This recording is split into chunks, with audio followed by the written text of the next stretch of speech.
কোরআনে বলছে অমি ওয়ারাইহিম বারযাখুন ইলা ইয়াউমি ইউবআসুন। আল্লাহ বললেন, বান্দা তুমি এখন ফিরতে চাইছো কেন? সময় হয়ে গেছে তোমার। কিসের সময়?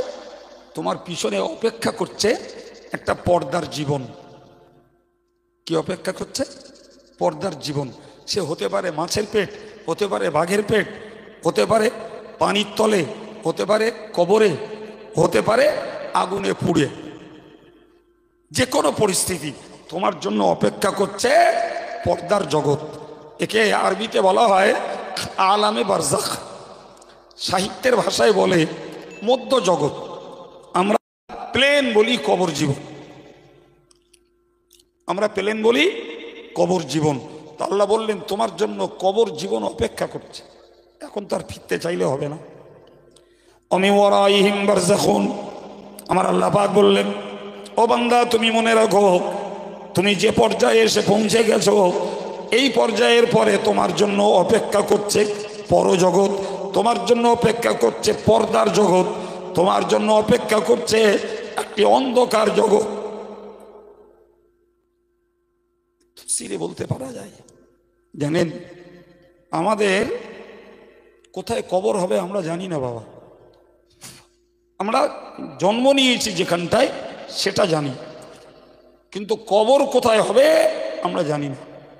কিন্তু জানেন যার যেখানে কবর হবে সেইখানকার মাটি আমাকে আপনাকে সবাইকে চেনে। সুবহানাল্লাহ বলুন। আমি চিনি না, আমি চিনি না, সে আমার চেনে। তো ওই কবরের মাটি সেইখান থেকে চিল্লে বলে, তামশি আলা যহরি ওয়াসাতাদখুলু ফি বাতিনি।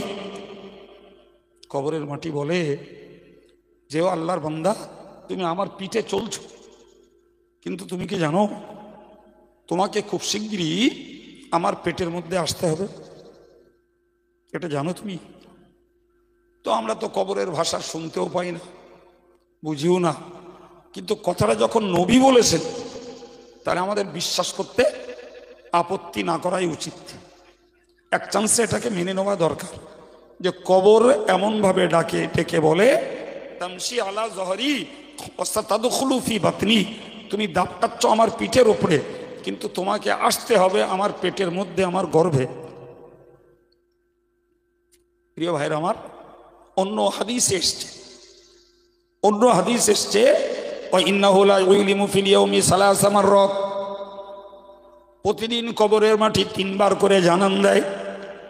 আমাকে বলে, আপনাকে বলে, আমার ঘরের মায়েদের বলে, মেয়েদের বলে, পীর সাহেবের বলে, হুজুর সাহেবের বলে, ইমাম সাহেবের বলে, বক্তা সাহেবের বলে, তুমি যেটা করছো ভেবে করো, আমার পরিচয়টা তুমি নিয়ে নাও। প্রথম পরিচয় হলো আমার আনা বাইতুজ জুলমাত, আমি হলাম অন্ধকার ঘর, আমার প্রথম পরিচয়। আচ্ছা বাবু, চারদিকে দেওয়াল, উপরে বাঁশের বেড়া দিয়ে মাটি চাপা দিচ্ছি, তো ও ঘরে আর আলো ঢোকার কোনো জায়গা আছে? কোনো সুযোগ নেই বা। সুতরাং সত্যি ওটা অন্ধকার ঘর। তো কবর নিজেই বলে যে আমার ভিতরটা অন্ধকার, এটা আমার পরিচয়। দ্বিতীয়ত আবার বলে আনা বাইতুল ওয়াহশাত, আমি হিংস্র প্রাণীদের ঘর। হিংস্র প্রাণী তাতে থাকবে বাঘ, ভাল্লুক, এই জাতীয় হিংস্র প্রাণী। আর কি থাকবে আল্লাহ ভালো জানে ভাই। আর থাকবে, কবর বলে আনা বাইতুদ দুদ, আমি হলাম কীট পতঙ্গের ঘর, আমার মধ্যে থাকবে সাপ, বিছু। আচ্ছা আমাদের যুক্তি কি বলে বাবা? সত্যি সাপ, বিছু, পোকামাকড় আমরা বলি, আর অন্ধকার ঘর, কবরের এই যে পরিচয়গুলো, একটাও কি যুক্তিতে মিথ্যা মনে হয় না? সবগুলোই সত্যি, সবগুলোই সত্যি। সুতরাং কবরের বক্তব্য হলো যে তোমরা আমার কাছে আসবে, সেই ভাবনা চিন্তাটা করে এসো। আমার আল্লাহ কোরআনে বললেন, তার তফসির স্বরূপ আমি হাদিস শোনালাম যে তুমি আজকে ফিরে যেতে চাইছো, কিন্তু আর ফেরার সময় নেই, তোমার এখনই তোমার পিছনে অপেক্ষা করছে পর্দার জগৎ, কবর জগৎ অপেক্ষা করছে। এবং ওই জায়গাটায় তোমাকে থাকতে হবে কিয়ামত পর্যন্ত। আল্লাহর কোরআন বলেছে অনুফিখা ফিস-সূর, আল্লাহর কোরআন বলেছে যখন ইসরাফিল আলাইহিস সালামকে আল্লাহ হুকুম করবেন, সিংহায় ফুৎকার করবেন, ওই সময় দেখতে পাওয়া যাবে সমস্ত কবরের মুর্দাগুলো কবর থেকে উঠে তারা দ্রুত ধাবিত হবে। উঠে মুর্দাগুলো বলবে, ইয়া ওয়াইলানা মান বা'আসানা মিন মারকাদিনা হাযা, মারকাদিনা, হায় আফসোস, আমরা এই শুয়েছিলাম, ঘুমিয়েছিলাম, আমাদের এই শোয়ার জায়গা থেকে, ঘুমন্তর জায়গা থেকে তুললো কে? আমরা তো ভালোই শুয়েছিলাম, তুললো কে আমাদের? তখন আবার নিজেরাই বলা বলি করবে, হাযা মা ওয়াদার রহমান, এই যে আমাদেরকে তোলা হয়েছে, জাগানো হয়েছে, ওঠানো হয়েছে, এটাই ছিল আল্লাহর ওয়াদা। আমরা এই যে ওয়াজের মজলিসে বসে শুনছি, কাজে লাগিয়েইনি কি লাগিয়েছি পরের কথা, কিন্তু ওই দিন মনে উঠবে এটা আল্লাহর ওয়াদা। আল্লাহ আগেই জানিয়েছিলেন এই ইসরাফিল সিংহা ফুৎকার করবে, দুনিয়া ধ্বংস হবে, সেদিন তোমরা কবর থেকে উঠবে, আর উঠেই বলবে, ইয়া ওয়াইলানা মান বা'আসানা মিন মারকাদিনা, আমাদের এই শোয়ার জায়গা, ঘুমানোর জায়গা থেকে তুললো কে? আমার আল্লাহ পরের অংশে বললেন, হাযা মা ওয়াদার রহমান, এটাই তো হলো রহমানের ওয়াদা, অসাদাকাল মুরসালুন, এবং এটাই তো রাসূলরা সত্যিই বলেছে। নবীগণ বলেছেন যে দুনিয়া ধ্বংস হবে, কবর থেকে উঠতে হবে, তখন মনে হবে যে এটা আল্লাহর ওয়াদা, আর নবী রাসূলরা সত্যিই বলেছিলেন আমাদের কাছে, না আমরা মেনে নেইনি, এটা আমাদের দোষ, এটা আমাদের দোষ, আমরা মেনে নেই।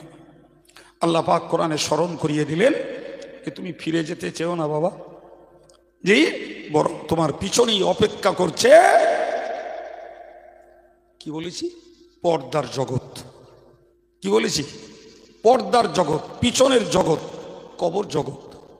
আমরা কবর স্বাভাবিকভাবে মাটি দেই বলে আমরা কবর বলি, কিন্তু আমি একবার বলেছি, বলো, ও বাগে খেলে ওটাই তার কবর, পানিতে ডুবলে ওটাই তার কবর, কেউ যদি আগুনে পড়ে ওটাই তার কবর। কথা বুঝে আসছে কি? জি, আল্লাহ বললেন ইলা ইয়াউমি ইউবআসুন, কিয়ামত পর্যন্ত ওইখানেই থাকা লাগবে। হযরত নবী ইউনুস আলাইহিস সালামকে মাছে খেয়েছিল, আমরা ওয়াজ নসিহতে শুনেছি বাবু, মাছে খেয়েছিল নবী ইউনুসকে। নবী ইউনুস প্রথমত রাতের বেলা, দ্বিতীয়ত তাকে ফেলে দেওয়া হলো পানিতে, তৃতীয়ত খেয়ে নিল মাছে। কোরআনে বলেছে ফি যুলুমাতিন সালাস, তিনটে অন্ধকারের মধ্যে নবী ইউনুস, একটা অন্ধকার রাতের, অন্ধকার পানির, আর একটা অন্ধকার হলো মাছের পেটের। এই তিন অন্ধকারে আমার আল্লাহ কোরআনে বলেছেন, ফালাউলা আন্নাহু কানা মিনাল মুসাব্বিহিন লালাবিসা ফি বাতনিহি ইলা ইয়াউমি ইউবআসুন। নবী ইউনুস যেই মাছের গর্ভে গেলেন, মাছ তাকে গিলে ফেললো। হযরত ইউনুস আলাইহিস সালাম মাছের পেটে তসবিহ পড়েছিলেন, একবার জোরে বলুন সুবহানাল্লাহ।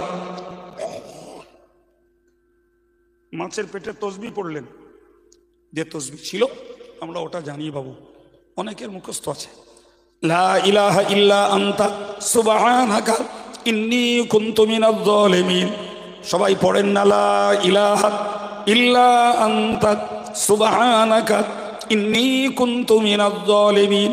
এটা কি বলা হয় দোয়া ইউনুস?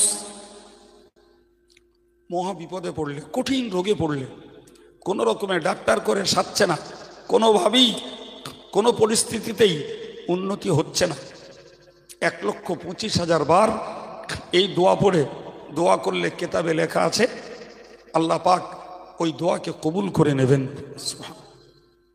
এবং আল্লাহ পাক রোগ থেকে মুক্তি দান করবেন। আমরা টাকার বিনিময়ে ছুটি, a hospital say hospital, Chennai, Vellore, Madras, কোথায় না যাচ্ছি। জি, নবী ইউনুস আলাইহিস সালাম অত বড় বিপদে পড়লেন, রাতের আঁধারে, পানির ভিতরে, মাছের পেটে, আর তিনি পড়ি মাছের পেটে গিয়েই তিনি পড়লেন, লা ইলাহা ইল্লা আনতা, আল্লাহ তুমি ছাড়া উপাস্য কেউ নেই। তুমি ছাড়া উপাস্য কেউ নেই। সুবহানাকা, আল্লাহ তোমার জাত পবিত্র জাত। সুবহানাল্লাহ। ইন্নী কুনতু মিনাজ জালিমিন, আল্লাহ আমি ছিলাম অত্যাচারীদের মধ্যে, আমি অত্যাচারীদের অন্তর্গত। এই যে তিনি নিজে আল্লাহর কাছে স্বীকার হলেন আমি অত্যাচারীদের অন্তর্ভুক্ত, আল্লাহ খুশি হলেন। এই তসবি পড়ার বদৌলতে মাছের পেটে তাকে জিন্দাও রাখলেন এবং মাছের পেটে বেদনা দিলেন বলে উল্লেখ করা আছে, মাছ তাকে উগরে দিল। আমার আল্লাহ বললেন, শোন বান্দা, যদি আমার নবী ইউনুস মাছের পেটে যদি এই তসবি না পড়তো, আমি আল্লাহকে পর্যন্ত তাকে মাছের গর্ভে রেখে দিতাম। মাছের পেটটাই হতো তার কবর। ফলে আমরা যেটা মাটিতেই বাবু, এটা স্বাভাবিক, মরে। আর ইসলামী নিয়ম অনুযায়ী সুযোগ আছে আমরা মাটি দিই। এই জন্য আমরা বলি কবর জীবন, কবর জীবন। তো যাদের কবর হয় না বাপ, ওইটাই তাদের কবর জীবন, কারণ ওটা দুনিয়া আর আখেরাতের মাঝখান। মানুষ মরে মানে দুনিয়ার শেষ, আর ইসরাফিল সিংহায় ফুঁক দিলে উঠবেন মানে আখেরাতের শুরু। আবার বলছি, মানুষ মরে মানে দুনিয়ার শেষ, আর ইসরাফিল সিংহায় ফুঁক দিলে মানুষ উঠবে, ওটা আখেরাতের শুরু। এই মাঝখানটায় যতদিন থাকতে হবে, এইটাকেই বলা হয় সাহিত্যের ভাষায় মধ্য জগৎ। আমরা যেটাকে বলি কবর জগৎ বা কবর জীবন।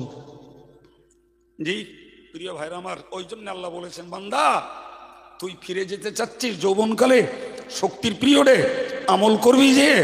না বান্দা, সুযোগ আর নাই, সুযোগ আর নাই। বরং তোর পিছনেই রয়েছে তোর জন্য মধ্য জগৎ, পর্দার জগৎ। কিয়ামত পর্যন্ত ওখানে থাকতে হবে। ফাইযা নুফিখা ফিস-সূর ফালা আনসাবা বাইনাহুম। পরের ব্যাপার, পরের বিষয় বান্দা মনে রাখিস।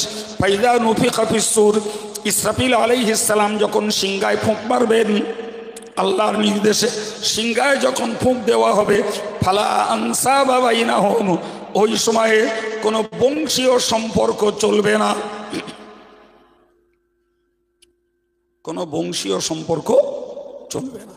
এ শেখ, ও সৈয়দ, ও কাজী, ও গাজী, অমুক পাঠান, অমুক মুঘল, ওরা মীর, এরা মণ্ডল, ওরা মল্লিক, ওরা সর্দার, এসব কোনো সম্পর্ক চলবে না। এই সমস্ত কোনো দোহাই, কোনো ওসিলা দিয়ে আমি আল্লাহর কাছে রেহাই হবে না।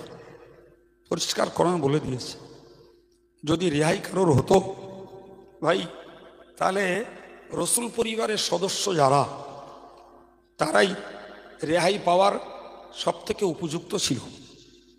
অথচ আমরা হাদিস করলে দেখতে পাই, আয়াতের তফসির হিসাবে বলতে পারা যায়, রাসূলুল্লাহ তার নিজের ফুবু আর নিজের মেয়ে ফাতেমাকে ডেকে বলছিলেন, ইয়া ফাতেমা বিনতু মুহাম্মাদিন, হে মুহাম্মাদের কন্যা ফাতেমা, ওয়া সুফিয়া তো আম্মাতু মুহাম্মাদিন, হে মুহাম্মাদের ফুবু সুফিয়া। রাসূলুল্লাহর ফুবুর নাম সুফিয়া, আর মেয়ের নাম তো ফাতেমা, আমরা খুব জানি। তো দুজনকেই ডাকলেন, ডেকে বললেন, ইতিয়া ইয়াউমাল কিয়ামাতি বিআমালিকুমা, তোমরা কিয়ামতের দিনে তোমাদের আমলটাকে নিয়ে তোমরা আমার কাছে, তোমরা আমলটাকে নিয়ে কিয়ামতের ময়দানে হাজির হও। ফাইন্নী লা উগনি আনকুমা মিনাল্লাহি শাইয়া, আমি আল্লাহর নবী বলছি, আমি তোমাদের একজনের আব্বা বলে আর একজনের ভাইপো বলে আমি কোনো উপকার তোমাদের করতে পারবো না, কোনো উপকার করতে পারবো না। সুতরাং তোমরা আমলটা নিয়ে কিয়ামতের দিনে এসো। যদি বংশের জোরে কারো রেহাই হতো, তাহলে রসুলের বংশ তো কোরাইশ বংশ।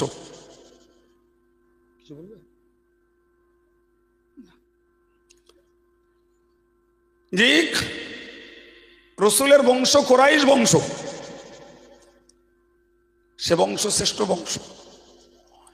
আর ওই বংশের শ্রেষ্ঠ সদস্য হযরত মা ফাতেমা। তাকেও বললেন, তোমাকে আমল নিয়ে আসা লাগবে। কি নিয়ে আসা লাগবে? এবার বলেন, যদি রসুলের নিজের কলিজার টুকরি কন্যা, তাকে যদি আমল নিয়ে যেতে হয়, জি, তাহলে বিনা আমলে কিয়ামতের মাঠে ছাড় পাবে কে?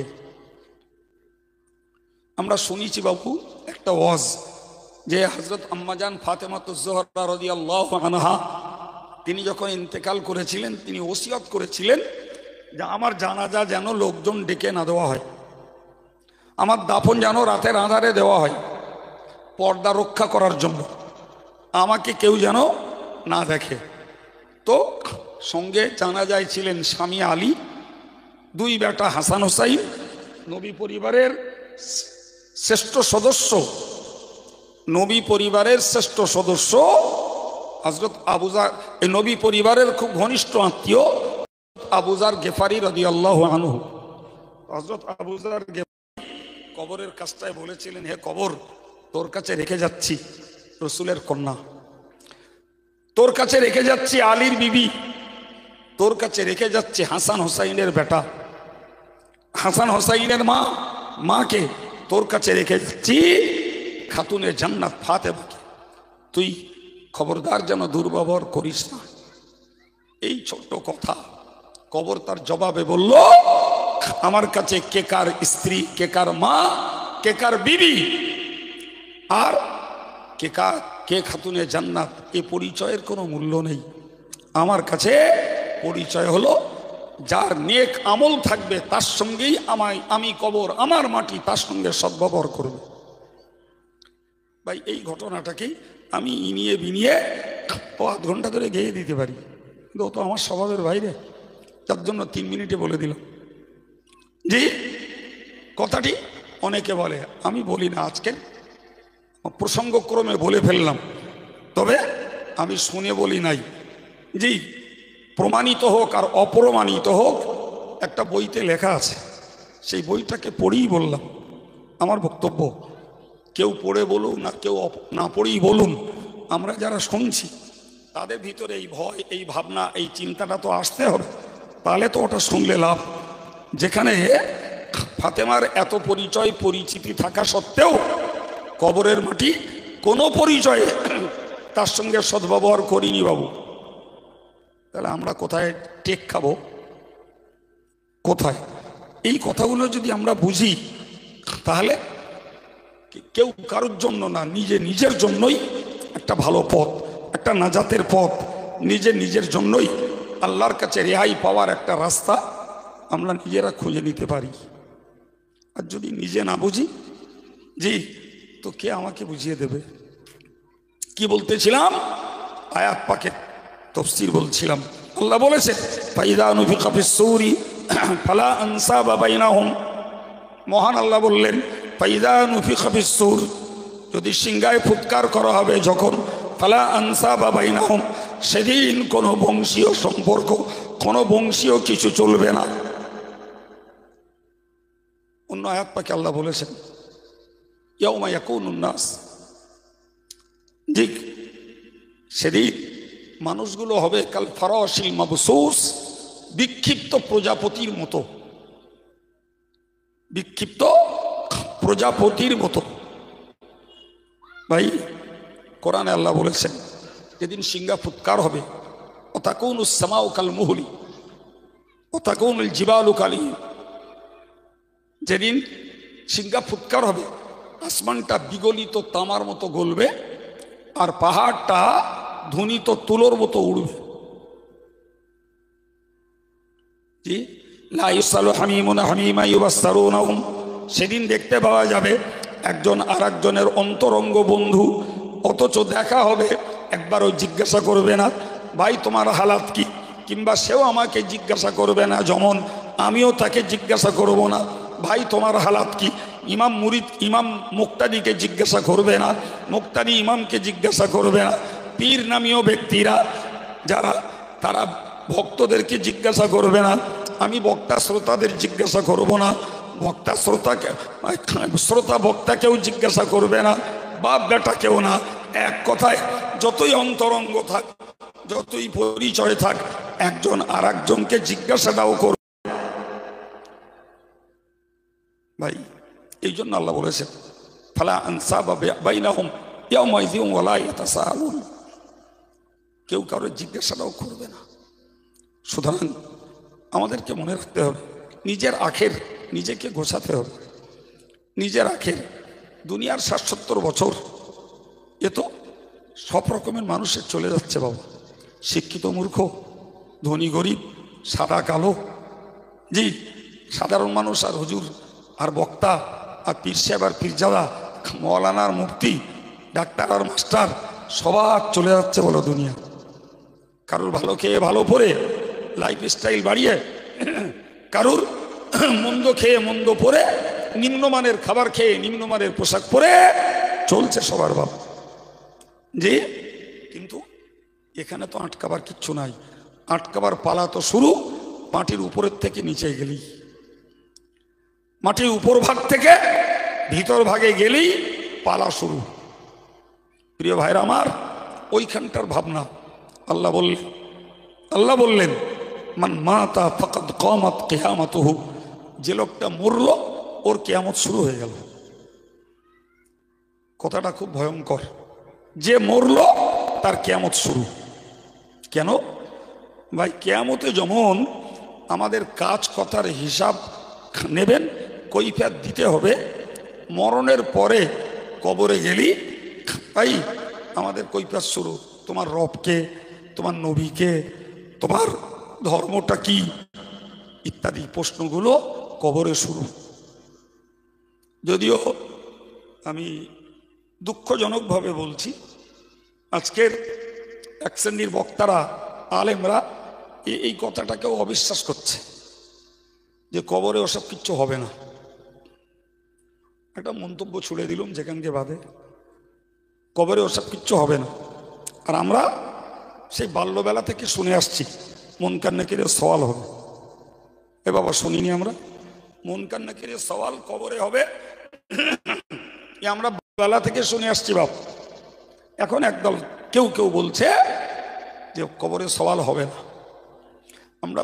আমরা আরবি বুঝেছি পরে, আর আমার সাধারণ ভাইরা আজও আরবি বুঝিনি, জি। কিন্তু বসিরহাট হুজুরির বাংলা বইটা আমরা বুঝেছিলাম। কিচ্ছু না, নামাজ শিক্ষাটা তা তো মুনকার নাকিরের সওয়াল জবাব আছে না? জি আছে। আমরা আরবি নাই বুঝিনি, তো বসিরহাট হুজুরের মতো একজন বিদগ্ধ আলেম, এত বড় আধ্যাত্মিক জগতের আল্লাহর ওলি, জি, অত বড় মুহাদ্দিস, অত বড় ফকিহ, মুফতি, তিনি লিখেছেন যেখানে, সেখানে আমাদের অবিশ্বাস করার কোনো জায়গা আছে? এখন যদি কেউ মতভেদ করে আর কেউ যদি বলে যে না কবরে ওসব হবে না, ভাই তার কথা তার জায়গায়, তার কথা তার জায়গায়। কবর থেকেই মানুষের পরীক্ষা, কিয়ামত শুরু। আল্লাহ বললেন ফামান সাকুলাত মাওয়াজিনুহু ফাউলাইকা হুমুল মুফলিহুন। ওগো বান্দা, তোমরা মনে রাখো কিয়ামতের ময়দানে কবর থেকে যখন তোমরা উঠবে তখন মনে রেখে দাও, নেকির পাল্লা যদি ভারী হয়, নেক আমলের পাল্লাটা যদি ভারী হয়, ফাউলাইকা হুমুল মুফলিহুন, তারাই হলো সফল কাম, তারাই হলো বিজয়ী, তারাই পাবে প্রকৃত আনন্দ। জোরে বলুন। তো আমরা কি করেছি, কতটা ওজন হয়েছে সেটা, পাপের তুলনায় নেকিটা বেশি কি বেশি নয় আমরা কিচ্ছু জানি না বল, সব আন্দাজে করছি। নাকি ওজন টোজন হচ্ছে? কিচ্ছু হয় না। ওজন আল্লাহ কিয়ামতে দেবেন। অনাদাউল মাওয়াজিনাল কিসত লিয়াউমিল কিয়ামতি, আমার আল্লাহ বললেন আমি কিয়ামতের দিনে পাল্লা খাড়া করব। কিয়ামতের দিনে আমরা আমাদের দেশের ভাষায় যদি বুঝি, আল্লাহ দাঁড়ি পাল্লা খাড়া করবেন।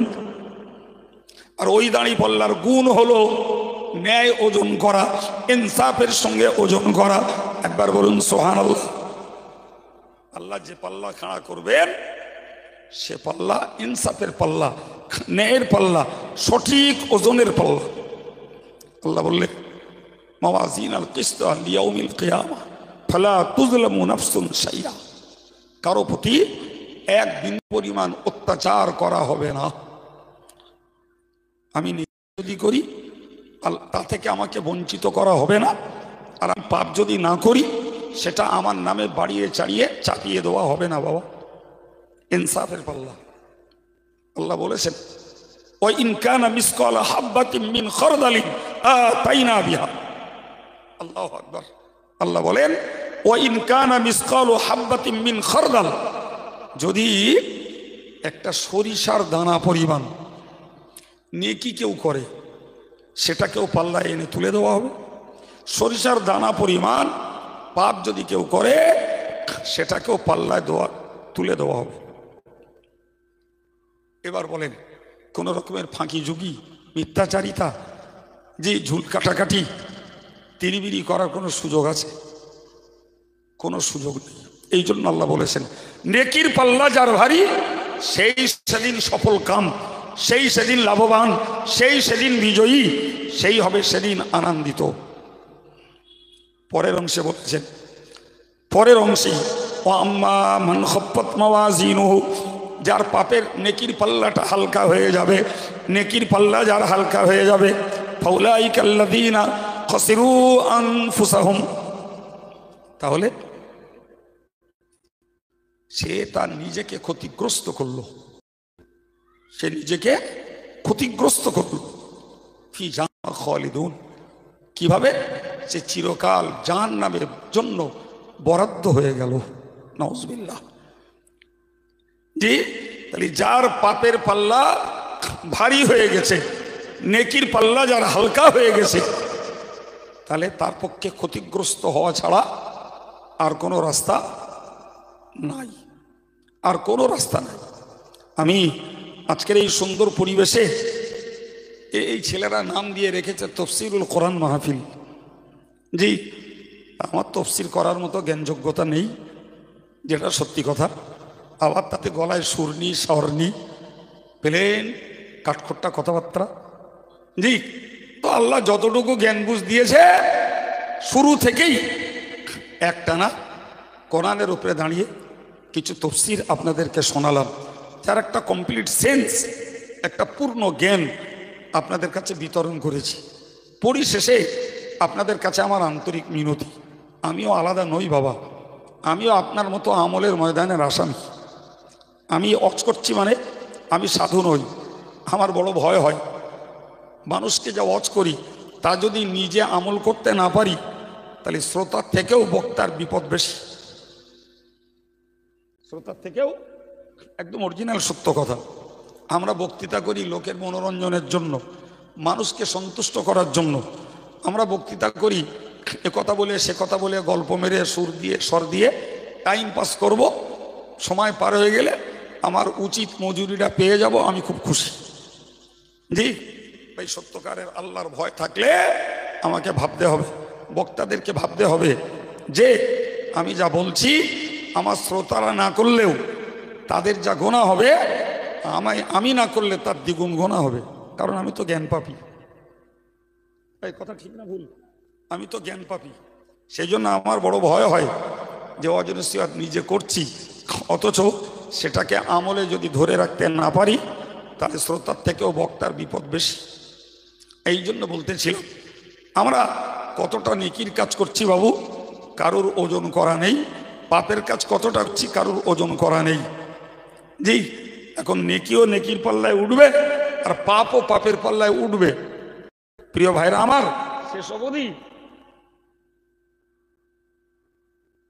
শেষ অবধি কোনটা যে ভেরে যাবে আল্লাহ ভালো জানে। ঠিক না ভুল? জি, অতএব বুদ্ধিমানের কাজ হলো দৈনিক জীবনে আমাদের একটু তওবা করা। করলে কি হবে? এই পাপের বোঝাটা কমে যাবে। সুবহানাল্লাহ। পাপ যখন কমলো, তখন স্বাভাবিকভাবে নেকিটা বেড়ে যাবে। এটাই পদ্ধতি। পাপ কমেছে মানে নেকি বাড়বে। তাহলে নেকির ক্ষেত্রে ফরজ, ওয়াজিব, সুন্নত, এগুলো নফল, এগুলো আদায় করে যেতে হবে। আর পাপের ক্ষেত্রে সুদ, গান, মদ, মিথ্যাচারিতা, জুয়া, এগুলো থেকে বাঁচতে হবে। এরপরেও যে কিছু খুচরো পাপ আমাদের হয় না, এ কথা বলা যাবে না বাবু। জি, এই জন্য তওবা করতে হবে। যদি আল্লাহ মেহেরবান আমাদের তওবাকে কবুল করেন আর গুনাহগুলোকে যদি মাফ করে দেন, তাহলে একটা পাল্লা হালকা মানে আর একটা পাল্লা ভারী। দরুদ শরীফ আল্লাহ, যা হাতে নাতে পাওয়া যায় না। এই জন্য আমি বললাম যে পরকালের বিষয়গুলি সব ধারে। নামাজ পড়লে সওয়াব হবে, রোজা রাখলে সওয়াব হবে, দান করলে সওয়াব, কিংবা নেকির কাজ করলে জাহান্নাম থেকে বাঁচা যাবে, নেকির কাজ করলে জান্নাতে যাওয়া যাবে, পাপের কাজ করলে জাহান্নামে যেতে হবে। এ জাতীয় সমস্ত বিষয়গুলি সব ধারে, কিন্তু দুনিয়ার বিষয়গুলি সব নগদ। যে কারণে মানুষ এই ধার বিষয়ের প্রতি বিশ্বাসী কম, নগদ যেটা পায় তার প্রতি মানুষ আস্থাশীল বেশি হয়। যেজন্য আমি গোড়ায় বলেছি যে দেশে এত ওয়াজ নসিহত হচ্ছে, তারপরেও মানুষের ভিতরে পরিবর্তনের সংখ্যা এই জন্যই কম। তো যাই হোক, মানুষ ততক্ষণ পর্যন্ত তাদের জীবনের পরিবর্তনমুখী হবে না যতক্ষণ পর্যন্ত কোনো বিপদে না পড়ে, যতক্ষণ পর্যন্ত আজরাইলের সম্মুখীন না হয়, ততক্ষণ পর্যন্ত মানুষ তার নিজস্ব জীবনযাপন করে, যা মন চায় তাই করে, আর যা বলতে ইচ্ছা হয় তাই বলে, যে পোশাক পরিচ্ছদ পরতে ইচ্ছা হয় তাই পরে। এক কথায় পৃথিবীর অমুসলিমরা যে নীতি, যে আদর্শ, যে চরিত্রের উপরে তারা চলে, দেখতে পাওয়া যায় আর একদল মানুষ দুনিয়ার সেই স্রোতেই তাদের চাল চলন, আচার আচরণ, পোশাক পরিচ্ছদ, ভাষা, কাজকর্ম সব সেরূপটাই করতে থাকে। তো আজকে এই সভাটি বা এই জাতীয় অনেক সভা, যেগুলো কোরআন হাদিসের জ্ঞান চর্চা হয়, কোরআনের তফসির হয়, হাদিসের ব্যাখ্যা হয়, মানুষ সেগুলোকে শোনে বোঝে। তো মানুষ শোনা বোঝার পরে সেগুলো যদি বাস্তব জীবনে মানুষ কাজে লাগাতো, তাহলে তো নিশ্চিত কষ্ট করা, খরচ করা, এই পরিবেশগুলো সুন্দর হতো এবং নিজেদের জন্য উপকারে আসতো।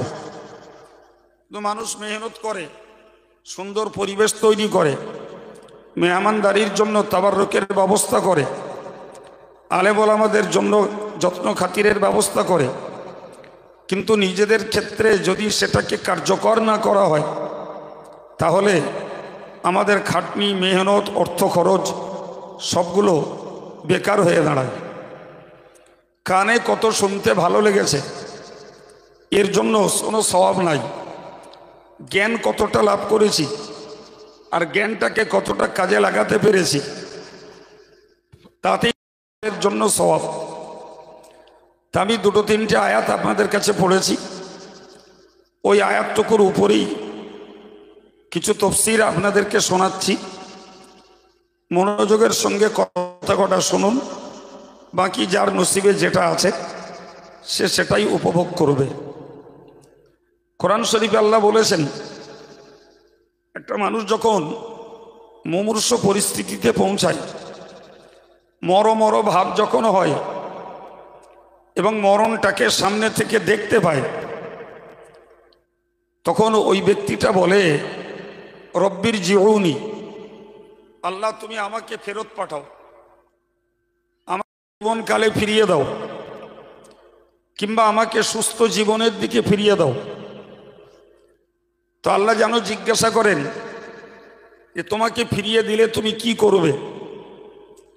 ওই সময়ে ওই মুমূর্ষ ব্যক্তিটা বলে, লাআল্লি আমালু সালিহান ফীমা তারাকতু, আমাকে ফিরিয়ে দিলে আমি ওই কাজগুলো করব যেগুলো আগে করিনি, যেগুলো ছেড়ে এসেছিলাম, যে কাজগুলোকে বাদ দিয়েছি সেই কাজগুলোকেই করব।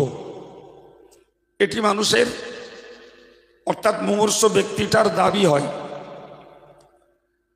এর জবাবে কোরআন শরীফে আল্লাহ বলেছেন অন্য আয়াত পাকে, আওয়ালাম নুআম্মিরকুম মা ইয়াতাযাক্কারু ফীহি মান তাযাক্কারা, আল্লাহ বললেন, আমি কি তোমাদেরকে বয়স দেইনি? আমি কি তোমাদেরকে সময় দেইনি? তোমরা ইচ্ছা করলে সেই বয়সে সেই সময়ে তোমরা উপদেশ গ্রহণ করতে পারতে। ওয়াজাআকুমুন নাযীর, তোমাদের কাছে গেছিল ভয় দেখানোওয়ালা মানুষ, ভীতি প্রদর্শনকারী ভয় দেখানো মানুষগুলো তোমাদের কাছে গেছিল, অথচ তোমরা কথা শুনে সাবধান হওনি, আমলের কথা শুনে আমল করনি, পাপ আচরণ ত্যাগ করনি। আজকের তুমি ফেরত যেতে চাইছো। তাহলে যখন তোমাকে সময় দিয়েছিলাম, যখন তোমাকে বয়স দিয়েছিলাম, সেই সময় আর বয়সটাকে তুমি কেন কার্যকর করনি? ভাই, সেদিন আমাদের উত্তর দেওয়ার মতন ক্ষমতা থাকে, সেদিন আল্লাহর কাছে আমরা নিরুত্তর হব। আল্লাহ বলবেন তখন, ফাজুকু, তোমরা শাস্তির স্বাদ গ্রহণ করো, শাস্তি তোমরা চাখো। ফামা লিয-যালিমিনা মিন আনসার, আমি আল্লাহর প্রতি যারা অত্যাচার করেছে, যারা আমার হুকুমকে লঙ্ঘন করে আমার অবাধ্য হয়েছে, এবং যারা আমার আদেশগুলোকে অমান্য করেছে, এরা জালিম, এরা অত্যাচারী। তো অত্যাচারীদের জন্য কোনো সাহায্যকারী, কবরের আযাব থেকে বাঁচানোর, জাহান্নামের আযাব থেকে বাঁচানোর কেউ নেই, এই ঘোষণা কোরআনের। সুতরাং তোমরা যখন তোমাদের সময় কাজে লাগাওনি, তখন শাস্তি নেওয়া ছাড়া তোমাদের কোনো রাস্তা নাই। কোরআন শরীফে আল্লাহ বলেছেন, ওয়া ইম মিন উম্মাতিন ইল্লা খালা ফিহা নাযীর, এমন কোনো জাতি, এমন কোনো সম্প্রদায় নেই যাদের কাছে আমি আল্লাহ ভয় দেখানোর মানুষ পাঠাইনি। সবের কাছে আমি ভয় দেখানোওয়ালা মানুষ পাঠিয়েছি। এরপরে যাদের নসিব ভালো, তারা ভয়ের বার্তাগুলোকে শুনে নেক আমলের প্রতি উৎসাহিত হয়েছে, নেক কাজগুলো করেছে, পাপের কাজগুলোকে ত্যাগ করে দিয়েছে। কিন্তু যাদের নসিব মন্দ, তারা নবীদের কথা শুনেছে, সংশোধন হয়নি, রসুলদের কথা শুনেছে, তারা সংশোধন হয়নি। এমনিভাবে ইমাম মুস্তাহিদ, পীর অলি বুজুর্গদের কথা শুনেছে, তারা সংশোধন হয়নি।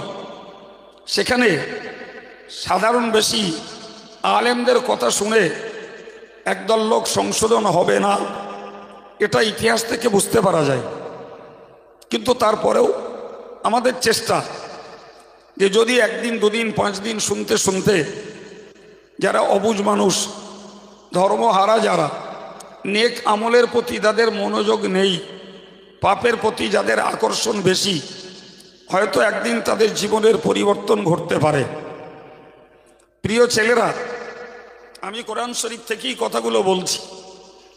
তো আল্লাহ বললেন যে একটা মানুষের কাছে যখন মৃত্যু এসে উপস্থিত হয়, তখন মানুষ সামনে থেকে মরণটাকে দেখতে পায়, আর তখনই বলে যে আমাকে ফিরত দাও, যে আমলগুলো করিনি এবার যেয়ে করব। কিন্তু আল্লাহ বলেছেন, ইন্নাহা কালিমাতুন হুয়া কাইলুহা, এটা এমন একটা কথা যে যখনই বিপদে পড়ে সে তখন এরকমটাই বলে, কিন্তু বিপদ কেটে গেলে আবার মানুষ ভুলে যায়। যখন মানুষ ব্যথায় যন্ত্রণায় কাতরায়, তখন হুজুর লাগে, তখন কোরআনের দোয়া কালাম ফুঁক ফাঁক লাগে। কিন্তু যেই ব্যথা দূর হয়ে যায়, যন্ত্রণা থেকে সেরে যায়, তখন মানুষ আবার আল্লাহকে ভোলে, আলেমকে ভোলে, কোরআনকে ভোলে। এই যে মানুষের পরিস্থিতি, আল্লাহ বললেন যে মানুষ যখন বিপদে পড়ে তখন এইরূপ কথাটাই বলে, ইন্নাহা কালিমাতুন হুয়া কাইলুহা। সম্মানিত ভাইয়েরা, প্রিয় ছেলেরা, কোরআন হাদিস শরীফে নবী বলেছেন, কোরআনের তাফসীর স্বরূপ, ওই শাবুন নাশা ফি ইবাদাতিল্লাহ, হাসরের মহাময়দানে কিয়ামতের কঠিন দিবসে আরশের ছায়ার নিচে জায়গা পাবে মানুষগুলো, ওই সমস্ত যুবকগুলো যারা যৌবন কালটাকে আল্লাহর ইবাদতে কাটিয়েছে, যৌবনকালে নিজেকে নামাজি বানিয়েছে, রোজাদার বানিয়েছে, আল্লাহর পথের প্রতীক বানিয়েছে, এই যুবকগুলোর জন্যই আল্লাহ পাকের রসুল ঘোষণা দিয়েছেন যে এরা কিয়ামতের কঠিন দিবসে হাসরের মহাময়দানে এই মানুষগুলোই আল্লাহ পাকের কাছে আরশের ছায়ার নিচে জায়গা পাবে। সুবহানাল্লাহ। কিন্তু যৌবন পেরিয়ে গেলে ওই মর্যাদা, ওই পুরস্কার, ওই উপকার অন্য বয়সীদের জন্য ওই ইবাদত করে আর হবে না। মনে করা যাক একটা মানুষ বয়সকালে আল্লাহর ইবাদত করেছে, বয়সকালে নামাজি মুসল্লি, দিনদার, পরেশগার, জিকির ফিকির তসবিহ তেলাওয়াত আদায় করেছে, তো ওই বয়সকালে ওই নামাজ কালামের জন্য সে আলাদা সওয়াব পাবে। কিন্তু যৌবনকালে নামাজ কালামের জন্য যে আরশের নিচে ছায়ায় জায়গা পেত, ওইটা তার নসিবে জুটবে না। সুতরাং এক এক পিরিয়ডের ইবাদত আমলের এক এক রকমের পুরস্কার রয়েছে। সেই জন্য বলব যে মরণ দুয়ারে শুয়ে মৃত্যুটাকে সামনে থেকে দেখতে পেয়ে যদি আল্লাহর কাছে আপিল করা হয় যে আল্লাহ ফিরত দিলে আমি এবার যে কাজগুলো করিনি সেই আমলগুলো এবার করব। আল্লাহ অন্য আয়াত পাকে বলেছেন যে ওমান নুআম্মিরহু নুনাক্কিসুহু ফিল খালক আফালা ইয়াকিলুন। মানুষগুলো কি বোঝে না আমি যখন তাদের বয়স বাড়িয়ে দেই তখন তাদের সৃষ্টির পরিবর্তন ঘটে। কথার কথা, চোখে কম দেখে, কানে কম শোনে, জ্ঞানবুঝ কম হয়ে যায়, গায়ের চামড়াগুলো ঢিলঢাল হয়ে যায়, কথা ভালো মনে থাকে না। এই পরিবর্তনগুলো বয়স হলে মানুষের মধ্যে ঘটে। যৌবনকালে স্মৃতি ভালো থাকে, যৌবনকালে তার কান চোখ ভালো থাকে, যৌবনকালে তার দেহের স্ট্রেংথ শক্তি বজায় থাকে। ফলে ওই বয়সে তার পক্ষে ইবাদত আমল করা যতটা সহজ এবং সম্ভব হয়। বয়স যত বাড়ে তত মানুষের জ্ঞানের পরিমাণ কমে যায়, স্মরণ শক্তি কমে যায়, চোখের পাওয়ার কমে যায় এবং মানুষের দেহের শক্তি কমে যায়। ওই পিরিয়ডে মানুষ ইবাদত আমল ঠিকঠাক করতে পারে না। এই জন্যই নবী বলেছেন যে যৌবনকালের ইবাদত করলে পরে আল্লাহ তাদেরকে আরশের ছায়ার নিচে জায়গা দেবেন। সম্মানিত ভাইরা, প্রিয় ছেলেরা, আল্লাহ বললেন যে আমি যখনই মানুষের বয়স বাড়িয়ে দেই নুনাক্কিসুহু ফিল খালকি, তার সৃষ্টির ভিতরে কিছু পরিবর্তন ঘটাই। আমরা দেশীয় ভাষায় একটা কথা বলি, মানুষ বুড়ো হয়ে গেলে ছেলে মানুষ হয়। ছেলে মানুষগুলো যেমন আবদার করে, ছেলে মানুষগুলো যেমন দাবি দাওয়া করে, একটা প্রবীণ মানুষ অতি বৃদ্ধ হয়েছেন তার ভিতরেও এমন কিছু দাবি, এমন কিছু আবদার চলে আসে যেগুলো সত্যি রক্ষা করা খুব কঠিন। তার সেই যৌবনকালের বুদ্ধি আর নেই, যৌবনকালের চেতনা তার মধ্যে আর নেই। ফলে তার ভিতরে কিছু পরিবর্তন ঘটে যায়। এই জন্য কোরআনের ফর্মুলা অনুযায়ী বুঝতে পারা যায় যদি আমাদের কিছু ইবাদত করতে হয় তার উত্তম সময় যৌবনকাল, যদি রোজগার করতে হয় তার উত্তম সময় যৌবনকাল, যদি কিছু পড়াশুনো করতে হয় তার উত্তম সময় যৌবনকাল, সমাজে যদি কিছু কাজ করতে হয় তার উত্তম সময় যৌবনকাল, ভাই জাতির সেবা যদি কিছু করতে হয় তার উত্তম সময় যৌবনকাল। আমাদের সমাজটাতে আমরা লক্ষ্য করে দেখি যৌবনকালে ছেলেদের জীবন চলছে খেলায়, তামাশায়, আড্ডাবাজিতে, রংবাজিতে, মোবাইলের পিছনে, জি সুরস্বরের পিছনে, গানের পিছনে, বাজনার পিছনে, কিংবা অবৈধ প্রেম প্রণয়ে এদের জীবনযাত্রা চলছে। তার ফাঁকেও জলসা জুলুসগুলো একদল যুবকেরা দিচ্ছে, আলহামদুলিল্লাহ। এর ভিতর দিয়ে মানুষের কাছে কিছু জ্ঞানের বাণী পৌঁছানো যাচ্ছে। এবারে নসিব যার ভালো সে সেটা থেকে কিছু জ্ঞান নিয়ে আমল করে, নসিব যার মন্দ শোনা কথা শোনে, যা করার তা করে। এটাই হচ্ছে বাস্তব অবস্থা। তো আল্লাহর কোরআন বলছে যে তুমি মরণ দুয়ারে যখন পৌঁছাবে তখন তোমার ফেলে রেখে আসা জীবনে আমল করার কথা তোমার মন জাগবে। কিন্তু ভাই মনে রাখা দরকার। মানুষ যখন মরণটাকে সামনে থেকে দেখতে পায়, কোরআনে আল্লাহ বলেছেন লা ইয়ানফাউ নাফসান ঈমানুহা লাম তাকুন আমানাত মিন ক্বাবলু আও কাসাবাত ফি ঈমানিহা খায়রা। বলছে মানুষের যখন মুমূর্ষ সময়টা চলে আসে, মরণ যখন ঘনিষ্ঠ হয়ে যায়, তখন ওই মানুষটা তার ইমানের কলেমা পড়া আর কোনো ভালো কাজ করা একটাও আল্লাহর কাছে আর কবুল হয় না, ফলে ওই লোকটার উপকার হয় না। মনে করা যাক একটা মানুষ অ্যাক্সিডেন্ট করেছে, আল্লাহ না করুক, অ্যাক্সিডেন্ট করেছে এবং মৃতমুখী, সে বুঝতে পারছে আমি আর বাঁচব না। জি, তো মরণটাকে মানুষ যখন সামনে থেকে দেখতে পায়, মরণের সিগন্যাল ফুটে ওঠে, ওই লোকটা ওই সময় বলছে আমার এই 10 কাঠা জমিটা মসজিদে দিয়ে দাও, উদাহরণস্বরূপ। তো ছেলেরা জমিটা মসজিদে দিল, মসজিদওয়ালারা ভোগ করবে, কিন্তু ওরা সব ও দান ওর সুস্থ অবস্থার দান নয়, ও দান ওর সচ্ছল অবস্থার দান নয়, ও দান তো বিপদকালীন দান। মানুষটার জান ঘড়ঘড় করছে, বুঝতে পারা যাচ্ছে মানুষটা আর বাঁচবে না।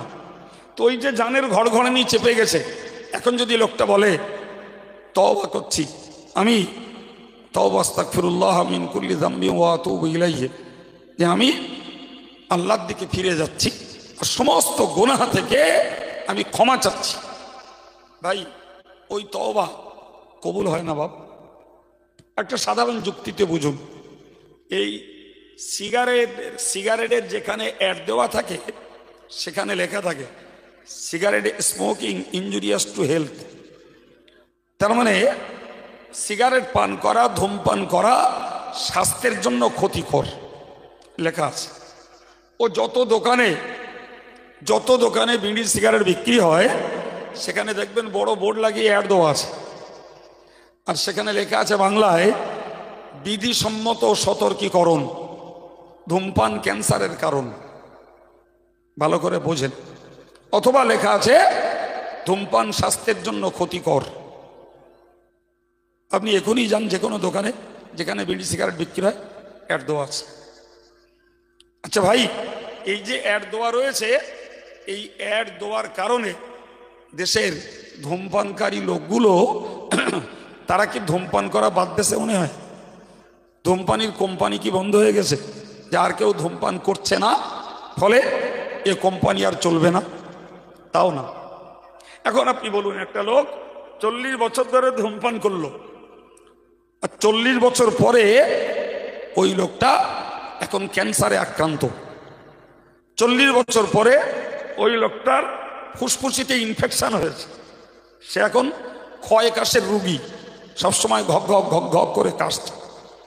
আচ্ছা, ও যখন ক্যান্সারের রুগী, যখন ফুসফুসিতে ইনফেকশন ধরে নিয়েছে, আর তখন যদি ওই লোকটা বলে ডাক্তারবাবুর সামনে যে ডাক্তারবাবু আমি সিগারেট খেয়ে বিড়ি খেয়ে অন্যায় করেছি, আমি ক্ষমা চাচ্ছি, আর এই অন্যায় জীবনেও করব না, তাতে কি মনে হয় কাশি বন্ধ হয়ে যাবে? না ইনফেকশন সেরে যাবে? ক্যান্সার কি উঠি মুছে যাবে? সাধারণ যুক্তি আমাদের বলছে যতই ওই লোকটা কাকতি মিনতি করুক, আর যতই ওই লোকটা অন্যায় স্বীকার করুক, আর যতই ক্ষমা চাক, ওই মুহূর্তে বলো ক্যান্সারও সারবে না, তার ফুসফুসের ইনফেকশনও দূর হবে না, কাশিও বন্ধ হবে না বাপ। ঠিক তদ্রূপ মনে রাখতে হবে। একটা লোক জীবনব্যাপী পাপ কাজ করেছে, এখন সে মরণটাকে সামনে থেকে দেখতে পাচ্ছে, আর মরণটাকে দেখতে পেয়ে এখন বলছে তাওবা আস্তাগফিরুল্লাহ রাব্বি মিন কুল্লি যামবি ওয়া আতুবু ইলাইহি, আল্লাহ আমি তোমার দিকে ফিরে যাচ্ছি আর সমস্ত গুনাহ থেকে আল্লাহ তোমার কাছে ক্ষমা চাচ্ছি। ভাই যুক্তি বলছে ওতেই মাফ হবে না বাপ।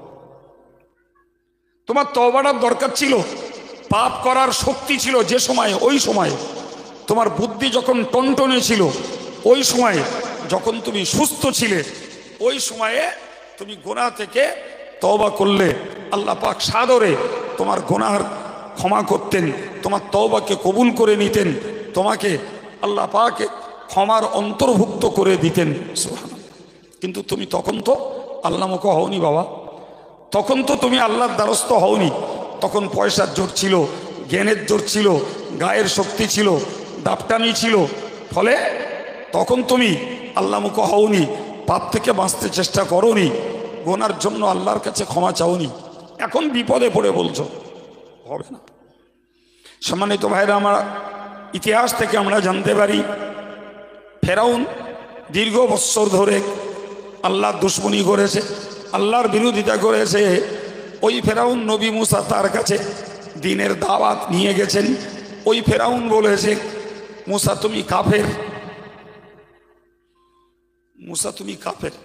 কাফের মানে অস্বীকারী, অর্থাৎ তোমাকে আমার পরিবারে আমি সেবা দিয়েছি আর আমি খোদা হয়েছি, নাউজুবিল্লাহ, অথচ তুমি আমাকে খোদা বলে মানছো না, অতএব তুমি কাফের। নাউজুবিল্লাহ বলেন। যে ফেরাউন ফতোয়া দিচ্ছে মুসা নবীকে যে মুসা নবী কাফের। কোরআন বলছে, কোরআন বলেছে ফিনা ওয়ালিদাও ওয়ালা বিস্তাফিনা মিন উমরিকা সিনিন, ফিনা ওয়ালিদাও ওয়ালা বিস্তাফিনা মিন উমরিকা সিনিন, তুমি আমাদের মাঝে শিশুকালে কাটিয়েছো এবং একটা লম্বা সময় তুমি আমাদের বিসরের সময় কাটিয়েছো। ফাআলতা ফাআলাতাকাল্লাতী ফাআলতা ওয়া আনতা মিনাল কাফিরিন, এখন তুমি যে কাজটা করছো তাতে প্রমাণ হচ্ছে তুমি একজন কাফের। সবাই মিলে বলুন নাউজুবিল্লাহ। কি করছিলেন মুসা নবী? মুসা নবী প্রচার করছিলেন লা ইলাহা ইল্লাল্লাহ মুসা কালিমুল্লাহ। এটাই ছিল মুসার যুগের কলেমা, লা ইলাহা ইল্লাল্লাহ মুসা কালিমুল্লাহ। এটাই ছিল মুসা আলাইহিস সালামের যুগের কলমা। জি ভাই, এইটা ছিল মুসা নবীর প্রচার। ফেরাউন বলল, তুমি এই যে কাজটা করছো এটা কাফেরের কাজ করছো, কারণ আনা রব্বুকুমুল আলা, আমি হলাম বড় খোদা। আমি যখন বড় খোদা, তাহলে আমাকেই তোমার খোদা বলে মেনে নেওয়া উচিত ছিল। নাউজুবিল্লাহ। ভাই, তাহলে মুসা নবী ফেরাউনকে খোদা বলে মেনে নেবে, এটার নাম শিরক। আল্লাহ নবী বলেছেন লা তুশরিক বিল্লাহি ওয়া ইন কুতিলতা ওয়া হুররিকতা, লা তুশরিক বিল্লাহ, তোমরা আল্লাহর সঙ্গে শরীক করো না, আল্লাহর সঙ্গে পার্টনার বানিও না, আল্লাহর অংশীদার কেউ নেই। ওয়া ইন কুতিলতা ওয়া হুররিকতা, যদি তোমাকে হত্যা করা হয়, যদি তোমাকে আগুনে পুড়িয়ে মারাও হয়, তাও তুমি আল্লাহর সঙ্গে কাউকে অংশীদার বানিও না। ফলে মুসা ফেরাউন মারতে যাক, তাকে ধরতে যাক, তাকে বন্দি করতে যাক, তাকে তাড়িয়ে নিয়ে যাক, জি কোনোটাতেই মুসা আলাইহিস সালাম রাজি হননি, রাজি হননি। শেষ পর্যন্ত মুসা নবীকে তাড়িয়ে নিয়ে গেল। সামনে বিরাট উত্তাল সাগর, লোহিত সাগর, লোহিত সাগর সামনে। মুসা নবী তাড়া খেয়ে তার দলের লোকদের নিয়ে চললেন। কিনারায় যখন পৌঁছে গেলেন, তখন মুসা নবীর লোকেরা মুসা নবীকে ক্বালু ইয়া মুসা ইন্না লামুদরাকুন, তারা ও আল্লাহর নবী মুসা, এবার তো আর কোনো উপায় নেই, আমরা তো এবার ধরা পড়ে যাব, আমরা পাকড়াও হয়ে যাব। পিছনে ফেরাউনের সেনাবাহিনী আসছে রীতিমতো অস্ত্রপাতি নিয়ে। এই অবস্থার ভিতর দিয়ে আমাদের জীবন, আমরা তো জীবনটা আত্মহতি দেওয়া ছাড়া কোনো রাস্তা নাই। সামনে পড়লেই তো পানিতে ডুবে মরণ হবে, পিছনে গেলে ফেরাউনের লোক লস্করের সামনে আমাদের মৃত্যু হবে। হযরত মুসা আলাইহিস সালাম এক কথায় বলেছিলেন, জি ইন্না মাইয়া রব্বি সায়াহদিন, হে আমার লোকেরা, তোমরা চিন্তা করো না, তোমরা ভয় পেও না, তোমাদের কোনো টেনশন নেই, দুশ্চিন্তা তোমাদের কিচ্ছু করতে হবে না, বরং মনে রাখো আল্লাহ আমার সঙ্গে আছেন, তিনি আমাকে একটা পথ দেখিয়ে দেবেন। এই যে মরণ দুয়ারে, চরম বিপদকালীন মুখে মুসা নবীর আল্লাহর প্রতি ভরসা, এই আল্লাহর ভরসাটাই মুসা নবীকে সত্যি পথ দেখিয়ে দিল। সুবহানাল্লাহ, সত্যি পথ দেখিয়ে দিল। মুসা নবী আলাইহিস সালাম তিনি আল্লাহর পক্ষ থেকে আদেশ পেলেন, তোমার লাঠি, হাতের লাঠি সাগরে ফেলো। সাগরে পথ তৈরি হলো। সুবহানাল্লাহ, উত্তাল তরঙ্গের মাঝখান দিয়ে পানি দাঁড়িয়ে গেল, পাঁচিলের মতো পানি দাঁড়িয়ে গেল। মুসা নবী, তার দলীয় লোক ছিল 12 দলে বিভক্ত, আর 12টা রাস্তা হলো। এক এক দল এক এক রাস্তা দিয়ে গেল। সুবহানাল্লাহ। জি, ওপারে যখন মুসা নবীর লোকজন যখন মাঝপথে, ফেরাউনের লোকজন তখন সাগরের কিনারায়। মুসা নবীর লোকজন যখন ডেঙায়, ফেরাউনের লোকজন তখন মাঝপথে। ফেরাউনের ব্রেন কাজ করিনি যে লোহিত সাগর আমার দেশের সাগর, মিশরের সাগর, সেই সাগর কিভাবে শুকনো হলো, কিভাবে তার মাঝখান দিয়ে পথ হলো, এ জিনিস আমার জন্য হয়েছে না মুসার রব মুসার জন্য তৈরি, এই ভাবনার মতো ব্রেন তখন ফেরাউনের ছিল না। ফলে ফেরাউন নেমে পড়ল। মুসা নবী ওপারে উঠে গেলেন, আর ফেরাউন লোকজন নিয়ে মাঝখানে দুধারের পানি চাপতে দিল, নাকে মুখে পানি ঢুকলো। ঠিক ওই সময়ে ফেরাউন বলেছিল আমানতু বিল্লাযী আমানাত বিহি বানু ইসরাঈল। ফেরাউন বলেছিল আমি ঈমান আনছি ওই জাতের উপরে যার প্রতি ঈমান এনেছে বনী ইসরাঈল জাতিরা তথা মুসা নবীর লোকেরা, যার প্রতি ঈমান নিয়ে এসেছে আমিও তার প্রতি ঈমান আনলাম। ফেরাউনের কথা ঠিকই ছিল যে যার প্রতি ঈমান এনেছে মুসা নবীর লোকেরা, আমি তার প্রতি ঈমান আনলাম, কথা ঠিক ছিল। কিন্তু আল্লাহ বললেন আলান, এই এতদিন পরে এখন ঈমান আনছো? এখন? তুমি আগে কোথায় ছিলে? অকাদা আসাইতা কবলু, ইতিপূর্বে নাফরমানি করেছো, অবাধ্য হয়েছ, আমার দুশ্মনী করে চলেছ, যে আমার বিরোধিতা করে চলেছ এবং নিজে খোদায় দাবি করেছো। এতদিন কোথায় ছিলে? অকুনতা মিনাল মুফসিদিন, তুমি পৃথিবীটাকে বিভ্রান্তিতে, পৃথিবীটাকে অশান্তিতে, পৃথিবীটাকে তুমি ফিতনায় ভরিয়ে তুলেছ। ফলে তোমার এখন সামনে থেকে মরণ দেখার পর তোমার ঈমান আমি আল্লাহর কাছে গ্রহণযোগ্য নয়। প্রিয় ভাইরা আমার, আমি আপনাদেরকে বোঝাতে চাইছি, তাহলে ফেরাউনের ঈমান ওই মরণ সময় এনেছিল, কিন্তু আল্লাহ কবুল করেননি। আমি একটা আয়াতের তাফসীর শোনাচ্ছি আপনাদের এ পর্যন্ত, যে আল্লাহ বলেছেন ইযা জাআ আহাদাহুমুল মাউতু ক্বালা রাব্বিরজিউন। যে মানুষগুলো সুস্থ অবস্থায়, শক্তির পিরিয়ডে, জ্ঞান বুদ্ধির পিরিয়ডে, যারা নেক আমল করে না আর পাপ আচরণ ছাড়ে না, এরাই মরণ দুয়ারে বলে আল্লাহ আমাকে একবার ফিরিয়ে দাও, আমাকে একবার ফিরিয়ে দাও। দিলে যে আমলগুলো করিনি সেই আমলগুলো এবারে যে করব।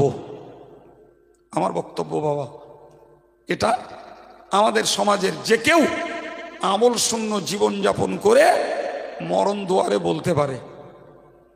আর ইতিহাস থেকে বুঝতে পারছি ফেরাউন বলেছিল মরণ দুয়ারে, নাকে মুখে যখন পানি ঢুকেছে, বাঁচার আর কোনো উপায় নেই, তখন বলেছিল আল্লাহ ফেরাউনের ঈমানও কবুল করিনি, আর তদ্রূপ যারা মরণ দুয়ারে গড়গড়ানি চেপে যাবে এরা যদি তখন ঈমান আনে, তখন যদি তওবা করে, তখন যদি একটা নেক কাজ করে, ওটাও আল্লাহ নেবে না।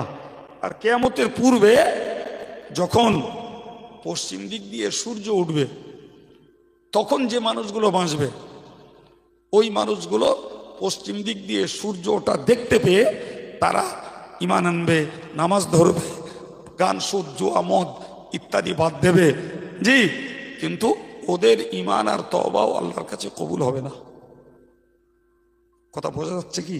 তাহলে যা কিছু করতে ইচ্ছা হয় সুস্থ অবস্থায়, অর্থকরী সচ্ছল আছে, ব্রেনের বুদ্ধি টনটনে আছে, গায়ের শক্তি অটুট আছে, এই পিরিয়ডে করতে হবে, এই পিরিয়ডে, তবে আল্লাহ খুশি।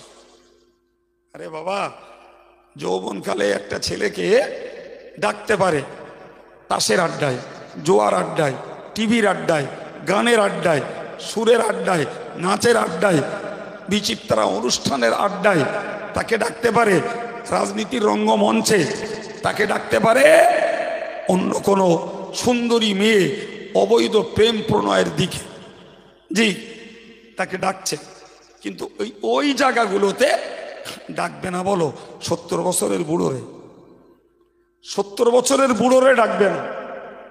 তাসে এসো, জোয়া এসো, ইত্যাদিতে এসো, 70 বছরের বুড়ো ডাকবে না। বুড়োকে ডাকবে না।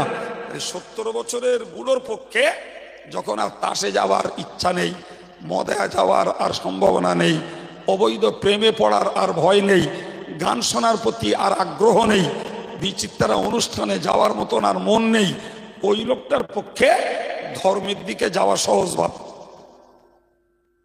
কিন্তু যুবক ছেলেটার ওই সবগুলো সুযোগ আছে।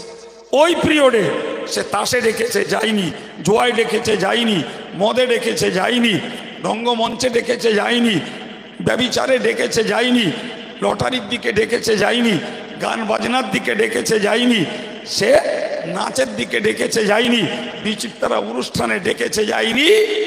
ওই তো হলো প্রকৃত মুজাহিদ, আর ওই হলো প্রকৃত ইবাদতকারী। সবগুলোকে ছেড়ে দিয়ে সে মসজিদ মুখ হয়েছে, সে আল্লাহ মুখ হয়েছে, নামাজ মুখ হয়েছে, রোজা মুখ হয়েছে। এটাই তো ছিল প্রকৃত পক্ষে আল্লাহ পাকের ইচ্ছা। বান্দা, তুমি মরণ দুয়ারে ফিরতে চেও না, হবে না। তোর শরীফ আল্লাহুম্মা